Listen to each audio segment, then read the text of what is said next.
Yeah, they do. Congratulations to the Golden State Warriors for becoming your 2015 NBA champions. And for the first time in 47 years, I'm sorry, before I even say that, welcome and thank you for listening to another edition of the Mighty Sports Minute. I am your host, Talon Taylor, and this is the first one I'm putting up since the Warriors have won a championship. And can I say congratulations to them for bringing home a championship for the first time in, 47 years, 48 years? Almost. It's been too long. 40 years, right? Since 1975, since the last time they won a championship. So congratulations to them and their organization. And I really kind of wanted to get this out to you guys sooner. Actually, I wanted to get this out to you guys as soon as the game was done. But, you know, I'm kind of glad I waited. Kind of glad I took some time off, because you guys would have gotten a drunken version of me. And even though I wasn't even drinking, I was completely sober. You know, but I was just so wrapped up in the emotions and the time that who knows what kind of podcast or what kind of, production I would have given you guys. And that's kind of unfair to all of us. Because I don't know if you guys realize this, right? Like, these are all done in one take. Like, that's the beauty behind these for me. Is that I do this in one take, one shot is off of the dome, top of the head. You know, basically, these are all headlines for the top of the dome. Yeah, Fab, that's from you. And we're getting into it now. Yeah, congratulations to Golden State. Cleveland, let's start off. As we all know, I'm a Knicks fan, Yankees fan, Jets fan. So I don't have a lot of love for LeBron. But yes, I'm gonna give him his respect today, as I should. And I'm gonna tell you though, it's something weird, because I told you I haven't listened to anything since, or I haven't posted anything since they've won a championship, which also means for me that I also haven't listened to anything since they've won a championship, and that's the other part of it. Now, when I wait for a major event to try to write something or try to put something on the podcast, I kind of put myself in this secluded world but when I want to give an immediate reaction to something, to an event. To like immediate reaction to the Pacquiao Mayweather fight, immediate reaction to the Super Bowl, immediate reaction to the NBA champions. I really don't want to get saturated or polluted or even slightly misdirected with my words by listening to somebody else. And trust me, when I say listen to somebody else, every person that I listen to, I absolutely love. The Colin Cowherds and Stephen A. Smiths, the Mike and Mikes, the Isolas and Alan Horn. Not for nothing, I give Alan Horn a big piece of the credit for why I even wanted to even join Twitter. If it wasn't for him being on Twitter and him being that Knicks beat writer, I would have had no need for Twitter. He started that whole Twitter phase for me. So kudos to you, Mr. Horn. But back to this game. And before I even get back to the game, like I said, I seclude myself a lot. So, but that doesn't mean that it's because I'm not watching or listening to anything, and I'm not interacting with people. I still have a regular job. I have a 9 to 5. I go places, I talk, I mingle, I socialize. That's what I do. And the reaction to LeBron James, I can't say that I'm surprised, but it's surprising enough to a point where I catch myself taking up for LeBron. Which, listen, somebody needs to, at times, that can articulate themselves in a manner that doesn't just sound like, oh, well, he's been there 6 times, and he's the best player in the world, and he's LeBron James. Because that's really all most people can say. Listen, being stuck down here in South Florida, where you have nothing but Heat fans and you're a Knicks fan, this is all I heard. Not one person could give me a compelling argument of why they thought LeBron James was as good as they thought LeBron James was. They just was like, oh, he's the greatest. Mind, those same people couldn't stand him in Cleveland. But they loved him down here. And since he's left, they're kind of split. And I see them getting no kind of respect. Like, he's either... It's really no middle ground, I guess, with him. He's either getting no respect or he's getting a pass. He's just like, oh, he just didn't have enough. And I catch myself defending him because he did it. listen, you could put up a valiant fight in a losing effort. Like, you can, and that's what he did. But I just thought that all around that team just started off kind of slow, which is really weird because it didn't look like they were going to start off slow. Because initially, right out the gate, these guys are flying up and down the court. And the first real play of the game is LeBron James intercepting a cross-court pass from Stephen Curry, where he takes about 5-6 hard, fast dribbles and explodes to the basket. And then after that, I think that's the last explosion I really saw out of the Cavs. And that's what really caught my eye, because like they had high energy for about the first 5 minutes of the game, and then it just seemed like they gassed out. And even LeBron James, and he had what, 32 points, 18 rebounds. Wow. And I barely noticed him. Like, and I think that was the craziest part of the whole game. There was so much going on, so much other things going on, that LeBron James's 32 points became almost unnoticeable to me. His 18 rebounds became almost unnoticeable to me. Like until like that 7-0 run that they had, I think somewhere like in the beginning of the fourth, I didn't see much from Cleveland that really said, "Oh, we're coming to take this." And man, like I said, they caught some bad breaks. When Timothy Mozgov is really giving you the best performance on the court, like, something is wrong. And I feel sorry for guys like J.R. Smith. Slightly. let me say how very slightly I feel sorry for him. As a Knicks fan, as a Melo fan, as somebody that used to follow Melo in Denver, because you know what? Not for nothing. This is J.R. Smith's karma. This is the kind of karma that J.R. Smith has because of his actions. Look, remember when he was in New York and Knicks were rolling, and all of a sudden J.R. Smith decides that he wants to be a UFC fighter. He throws an elbow. Right? Was that the incident? And next thing you know, they're trying to wear all black to close out Boston. When this is the first time they were even in that position in God knows how long. And then they never looked the same after that. I think that was the same year Stoudemire hurt. Was that the same year Stoudemire hurt his hand? See, I can't even remember. Because the Knicks have had so many disappointing moments with that group that they all start to lump into one big disappointing 15-win season for me. But let me not talk about my Knicks, because I'll go all day long, all day, and just get sidetracked. J.R. Smith, I kind of did feel sorry for him, because you saw it when. And J.R. Smith is an unconscious player. We all know this. He's not going to stop shooting. But that's just because he's going to keep shooting. When you watch his body language completely changes if he thinks he's going to make the shot or if he doesn't think he's going to make the shot. And that difference is usually the difference if he's going to stay hot or not. And the moment he missed, I believe like he was his third shot. I don't know if it was a shot he missed or I think it was a layup. And you just saw him just put his head down. I was like, yeah, J.R. Smith is done. He's deflated. He's defeated for the rest of this game. And you could basically count him out. And that's basically what they did. They counted him out and they took him out the game. And we didn't see anything from him until it didn't matter. And then even when he made that little spark, the moment he decided to take some trick shot, I was like, oh yeah, that's the end of his hot streak. Because we all know what J.R. Smith is. He's a streaky shooter that if he ever decided to really focus on the game of basketball, instead of coming out there in electronic segways and maybe warm up his legs before he came to the arena, maybe he would shoot better. Maybe he would have his legs underneath him. But he didn't. And he's part of the major reason why Cleveland failed during this run.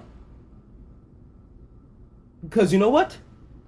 Somebody who I actually do feel sorry for. 100% I do feel sorry for is Klay Thompson. Because Klay Thompson could not find his shot. And Klay Thompson was kind of looking like J.R. Smith out there with the way he was struggling. But you know what that main difference was? He never stopped competing. And J.R. Smith stops competing at times. Klay Thompson never stopped competing. He never stopped playing defense. Shoot, he plays so much defense that he got himself into foul trouble. So, where do you go now? I said, where do we do now? We congratulate Golden State. That's where we go now. Like, still congratulations to them. Because their whole team showed up. You know, like, even while Cleveland, like I said, even though J.R. Smith hit them shots at the end, I really thought that Cleveland really quit around that 2-minute mark. You know, and their pace was just too slow. It was too slow, and it was too calm.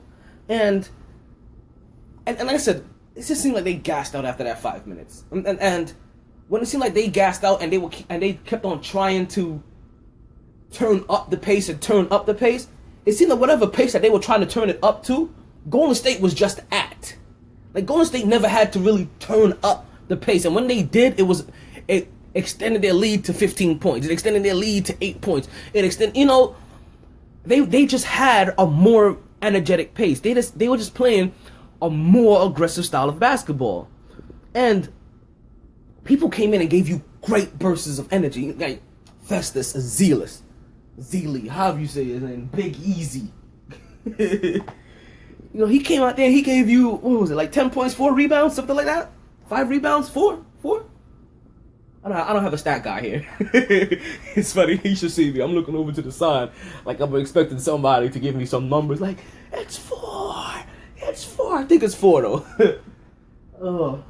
He gives you 10 points and 4 rebounds, but more than that, he gave you energy. Like, he gave you nothing but pure energy and hustle. Then, remember I told you how, I mentioned that LeBron James he had the most unassuming 32 points and 18 rebounds that I've ever witnessed. Well, it was the complete opposite for Stephen Curry, because for a guy that they said, or that they say, because that's not what they said, they still say, oh, his defense is not that great. His defense isn't up to par. He's really just an offensive guy. And this is really being said when you talk about the pecking order of when you're gonna pick players when it comes to the grand scheme of who was in this finals, and if you had to build a team out of a roster out of everybody in there, who you pick first, and people pick LeBron James and leaving Stephen Curry out there, and then using these things like these little reasons like this. I'm just giving you little scenarios of where I've heard this knock from. As well as I've even heard this knock from him about being the MVP for the finals. But that last game, he was MVP-ish, because I don't know if you realize how great his defense was. A lot of their breaks, it started because Stephen Curry comes off of his man to a point where he's playing the passing lane that he's normally making passes in. And he comes down and he traps. And what you don't see is the deflection that comes off his fingertips when the guy is when the guy he's trapping, or the man who's trapping, is trying to pass that ball out of the trap. What you don't see is that when he's coming over, and he's not even attempting to trap, just bringing a little help defense, he comes with his hands up. And even though he's only 6'3", with his hands up, it makes him, 6'7", 6'8"? Who knows? Because I don't know his wingspan. But let's go 6. Let me see. Let's go 7 foot. Let's give him a little bit of credit. I don't know if he has a 9-inch wingspan or whatever, straight up, but let's give him 6'7", 6'8", 6'9". No, but obviously it makes him taller, and it makes these guys have to take steam out of their passes and put more air underneath it. And when they put air underneath their passes, that's when you get the guys like Green and Iguodala and Barnes and Thompson and Livingston. Am I missing anybody? That run out and they play those lanes. And they put their body between the ball and the guy that's supposed to get the ball. And they get to it first. And then next thing you know, that's a fast break play. Stephen Curry's defense is highly underrated. Because he's not 6'8" and 250 pounds, and he's physically wearing people out and putting a physically and physically imposing his will on on the offensive guy as a defender, like, or even like Shumpert, who you see is as solid as they get. Well, for 6'5", 220, like, he is rock solid. He doesn't get that. Stephen Curry doesn't have that, because you know what? Stephen Curry is and always will be a finesse player, and everything that he does is with finesse, and that includes his defense. That's from his offense to his shooting to his finishing on the basket to his defense. He does it with finesse. Just like he won this championship, he won it with finesse. This looked like an old knight coming through, slinging their big old heavy Excalibur, going up against a master swordsman in fencing, as he just evades and picks him apart. Like, this was really something. This is really something. Like, that's really something fascinating to see. And then you watch Golden State just defunk this whole entire myth. Debunk may be the right word too. But debunk this whole entire myth of you can't win a championship with a jump shooting team or with a 3-point shooting team. And they come up there and they do it. And they build so many stories around it outside of just the Warriors winning a championship since 1975.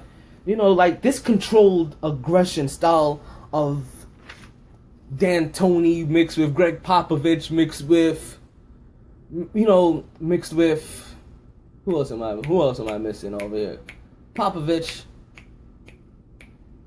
D'Antoni, mixed with a little bit of Phil Jackson. Sorry, see, tell you, that's how much of a Knicks fan I am. That when I'm trying to forget the Knicks, I even forget the Zen master himself that is now my GM. But they built a bunch of of little stories around it.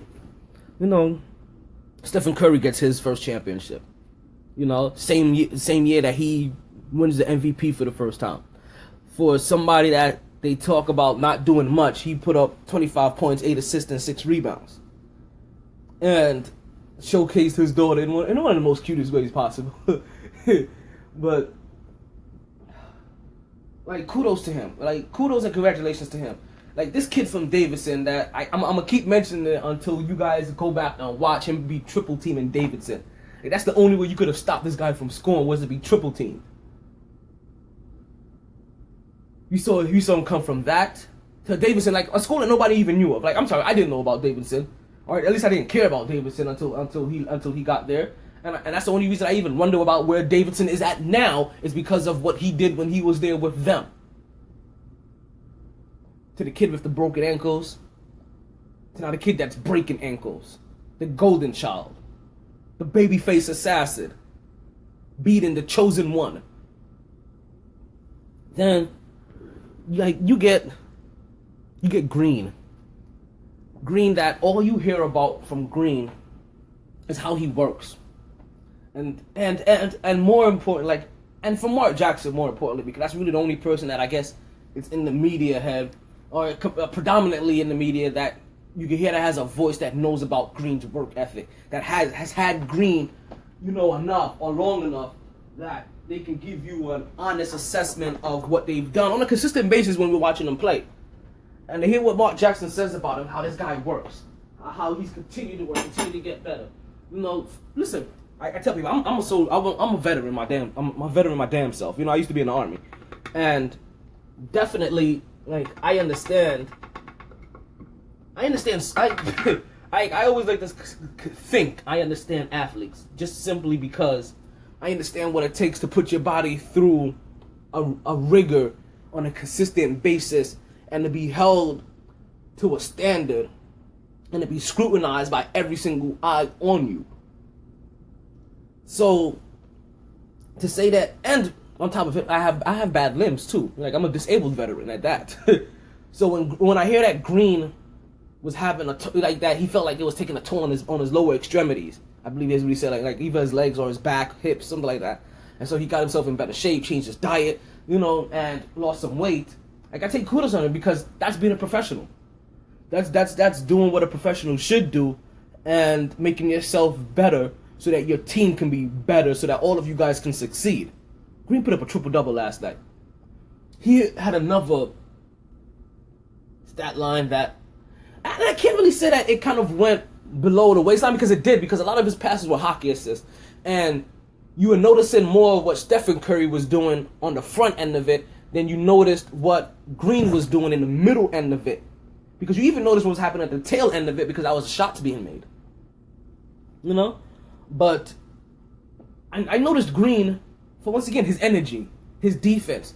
Every time Mozgov was trying to seal, he was down there battling with him. You know, they made Mozgov, he fronted Mozgov a lot of times, made him throw the ball over him. He battled, and listen, not to take anything away from Timothy Mozgov, but let's give it up to Green on this one, because you know why they were confident going against Timothy Mozgov, putting Green up against Mozgov?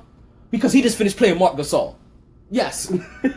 Don't forget that. He just finished playing Marc Gasol and Zach Randolph in the Grindhouse. So if you ask me, who would you rather guard? Timothy Mozgov, Marc Gasol, or Zach Randolph? I'm pretty sure Timothy Mozgov gets the shit end of that deal. So even though Timothy Mozgov, and he did his job well. He ran that floor. He tried to seal. He got himself some really quick, easy points, and he was the only consistent factor that they really had outside of LeBron. Next, you know, we have, and before I get to the MVP, I'm going to get to the coach, Steve Kerr. Man, this is the thing. When you first saw Steve Kerr, and I don't know how many of y'all saw Steve Kerr come into the league.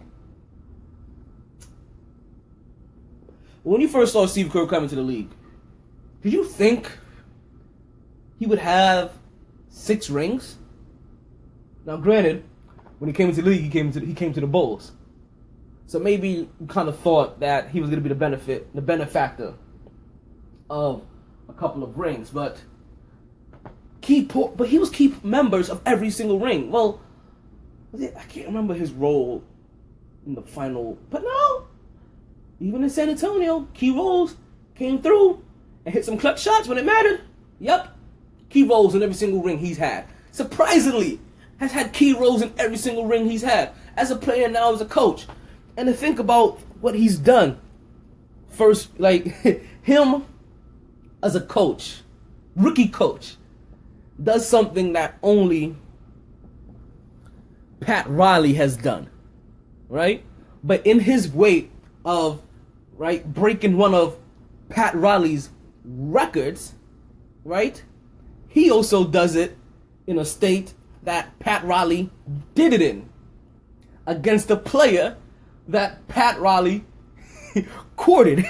Like, this is this weird transition of monster effects there.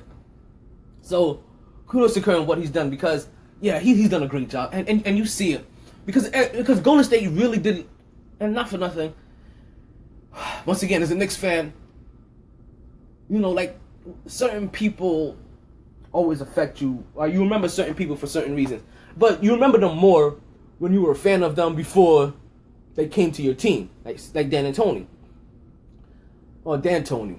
D'Antoni or D'Antoni? Yeah, but you know what I'm talking about. Coach D'Antoni, you know, his 7-second or less rule, right, offense, was groundbreaking for Steve Nash and Amar'e Stoudemire. Why most people became Steve Nash and Stoudemire fans. Why I became a Stoudemire fan. So when he came to the Knicks, I was in love with it. When D'Antoni came to the Knicks, I loved it. I just wish he would have gave more clout to Mike Woodson, because if you also look at one of their most successful seasons over the last couple of years, Mike Woodson even admits to the fact that he didn't change much of the offense. He just finally got a chance to impose his defense. This was still D'Antoni's offensive system. It was just his defense imposed. Because we saw what happened when he really finally got his offense running. He ran that slow-paced offense that he used to run in Atlanta, and it didn't work. But that up-tempo offense of D'Antoni mixed with his defense does work. It's like you see his defense working with a more up-tempo system. Was it really more? You know, yeah, with a more up-tempo system for the Clippers. But let's come back. And talk about D'Antoni. So you see that even though he didn't play for D'Antoni, you can see there's a little bit of D'Antoni in there with the push the ball and the pace and the 3-point shot and how quickly they get shots. You know, but you also see the free flowingness of, say, the San Antonio offense. The same San Antonio offense that has beaten, or the same San Antonio system that has beaten LeBron James. You know, the same San Antonio offense that helped Atlanta, sorry, I keep saying offense, but same San Antonio system that helped Atlanta become the number one team in the East as well. So if you look, the San Antonio system now has now been to 3 finals, right? Has won 2 of them, produced, let me see, 1 Eastern Conference champion, 3 Western Conference champions. You know, so there's something to be said in what Popovich is doing over there, and or if it's not for what he's doing over there, the people that are coming from him, that players are at least deciding to listen to, because more than anything, they're buying into whatever individual comes out of a Popovich system, and they are implementing it to perfection, and they are getting results. Last, and definitely not least, Iggy, can't you see that he just won the MVP? Andre Iguodala, NBA Finals MVP. Didn't play a game in the regular season. Didn't start a game in the regular season. Didn't start a game until, game 3 or game 4 of the playoffs. And he wins the NBA Finals MVP. And you know what? For those who has overlooked this guy, man, I just hope you would have caught him in his early days with Iverson, and just watched, some of his play. Like, they call him Baby B-Hop. Like, their mascot, I think, is kind of named after him. But Andre Iguodala, like, to be the second AI, in Philly, after so much of what AI did in Philly is something remarkable. And then you really see the kind of role that he has. And Doug Collins, I think it was Doug Collins, right? That probably said it the best. And to let everybody understand, because this is also the same thing I think about a guy like Gerald Green. Gerald Green? Green, that plays for... Damn, I said Gerald Green. But Green that plays for the Warriors. Same thing I think about him is that the better the players are that are around him, the better he comes off looking, because he is an army Swiss knife of a guy. He is that all-purpose man. He is the Renaissance man of the NBA, where he's not a scorer, he's not a defender, he's not a rebounder. He's a little bit of it all. He's an all-around. And let's put it this way, right? Same thing I think about Green, and the same thing I think about Iguodala. I'm also gonna tell you this because it's gonna go twofold. It's gonna go 2 steps higher. It's also the same thing I think about Pippen. Yes, Scottie Pippen. And the same thing I think about LeBron James at the end of the day. The better the team is around, which is almost anybody. But when I'm talking about, they're different levels of the same person. So don't think I'm calling them all the same guy and I'm putting them all on the same plane. What I'm saying is that these 4 guys have all the same genetic makeup.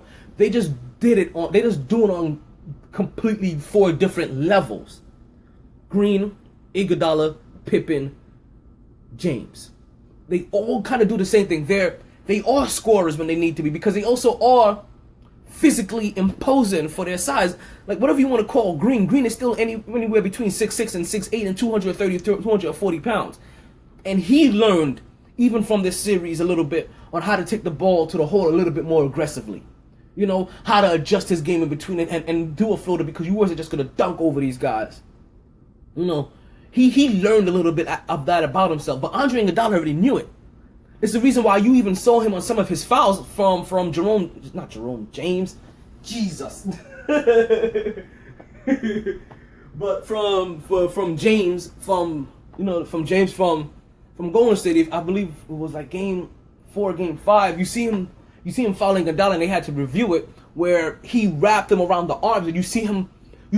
That's the kind of foul that you normally see LeBron James get. The kind of foul that you see Dwight Howard get. The kind of fouls that you saw Shaq get. You know, because he's a big muscular dude. There's nothing soft about him. He's another solid guy. 6'6", 6'7", 6'8", 220, 230 pounds. It's nothing but straight lean muscle. And he used that, and he became what he needed to. He scored some points. Like LeBron James scored some points. Pippen used to score some points. Green scored some points. Got you some rebounds. You know, key rebounds. Just like all these guys do. You know, got you some key assists. Just like all these guys do. Because look at this. As much as they want to say about what Chicago did after Jordan left, not only they built a good team around them, but that was also a big part of motivation. Because you should really start to see what happened when they really didn't have Jordan. When really didn't have Jordan. You start to see what happened when even Pippen was put with people in Portland to try to be that next glue guy. He's a good all-around guy, but really wasn't the guy. And yes. So when I am saying that, and I'm saying that about Pippen, that means that it's the same thing I think about Green. It's the same thing I think about Iguodala. In a very respectful way, and the same thing I think about LeBron James. He is not the guy, but LeBron James, like I said, he does it at another level than all of them guys, than all of those guys. Because LeBron James is always going to be that guy that's going to take you to at least take you to a championship, whether it be the conference championship or an NBA championship. He's going to put you in a championship game. But what he needs are better players around him to take him over the hump. And we're not talking about better average players. He needs superstar level players around him to take him over that hump. Just like Scottie Pippen needed superstar players around him to take him over that hump. Gerald Green and Andre Iguodala. Gerald Green, why did I keep calling him Gerald? But Green and Iguodala, same thing. They ultimately, we didn't know about Gerald Green, what he can do, but Andre Iguodala, ultimately, he did it around the best players. You know, when he was in the Olympics, you know, he just made the game so much easier for everybody because he ran the floor. He was able to handle the ball.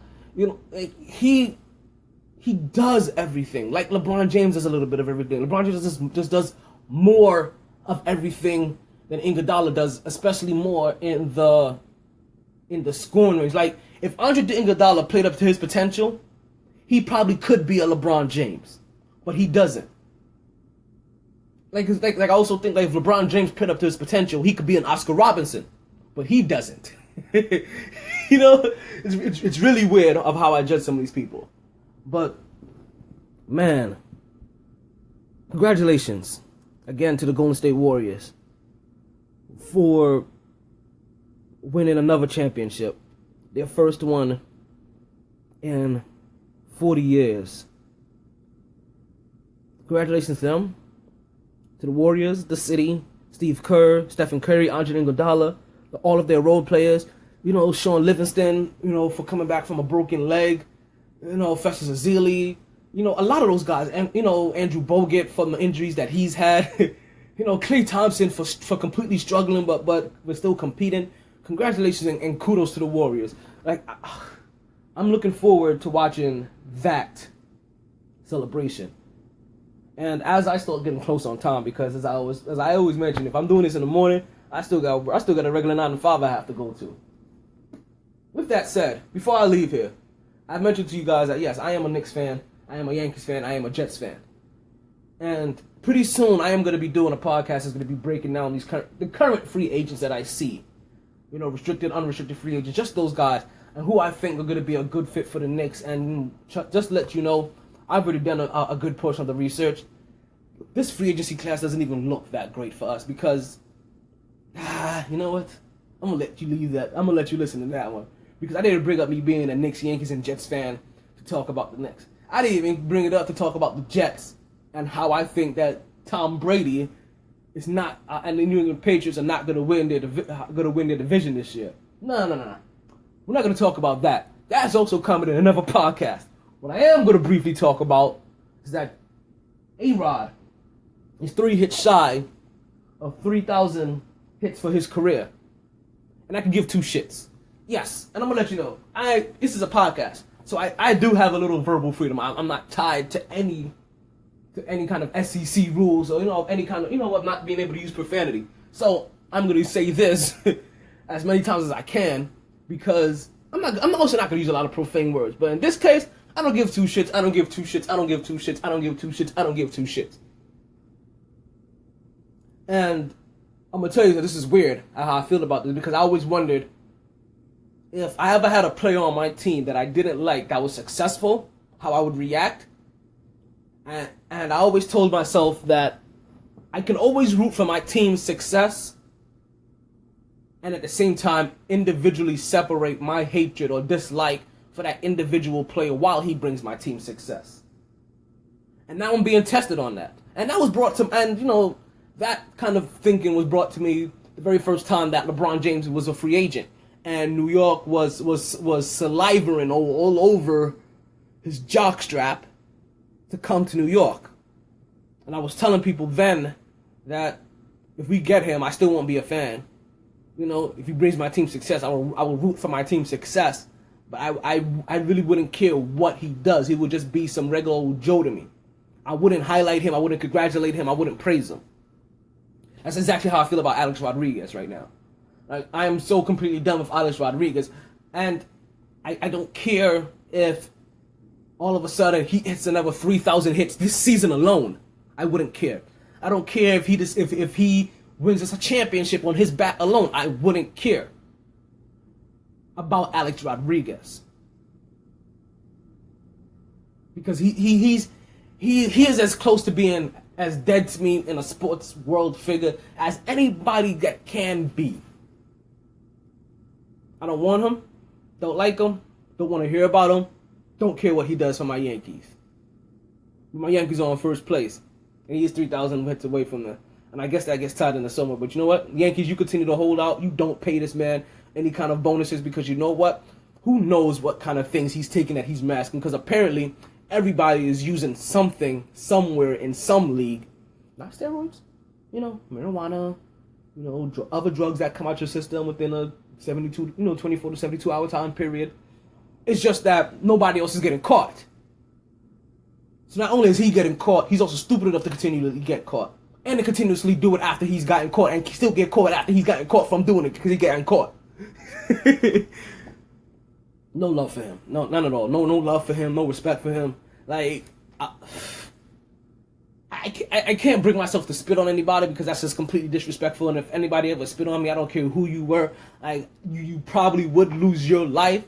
But metaphorically, I spit on Alex Rodriguez.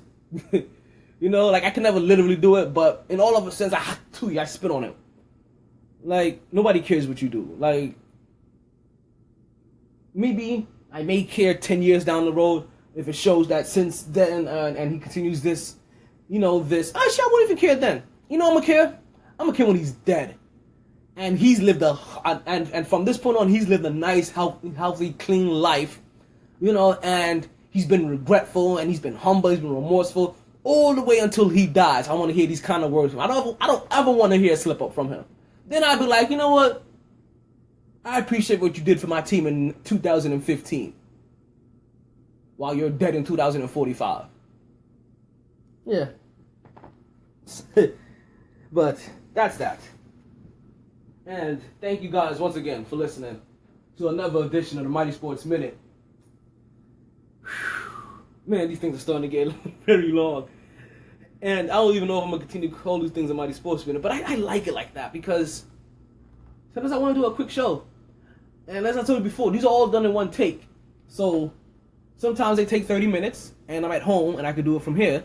Sometimes I'm in the car for lunch and I'm doing this. Or I'm driving to work. Or I'm sitting on a 10-minute break. And I do one real quick. So that's the reason I think I'm going to keep this called the Mighty Sports Minute. Because, listen, sometimes you're going to get a minute and sometimes you won't. So we're going to call this special 30, 40-minute edition the Championship Edition. because I am your host, Talon Taylor. Again, thank you for listening. I appreciate you. Don't forget to check out my blog when I do decide to start writing some more articles at mytsports.wordpress.com. That's MYT as in Tango sports.wordpress.com. Also, My T Sports. That's my Facebook page. That's also my Twitter handle, and I also got a Google Plus page. Yeah, I'm trying to get out there. The YouTube page is coming very soon, and it's very official. The more and more I play this in my head, that this is going to be called the Talent Show when I do the YouTube page. Thank you, and again, your 2015 NBA champions, the Golden State Warriors.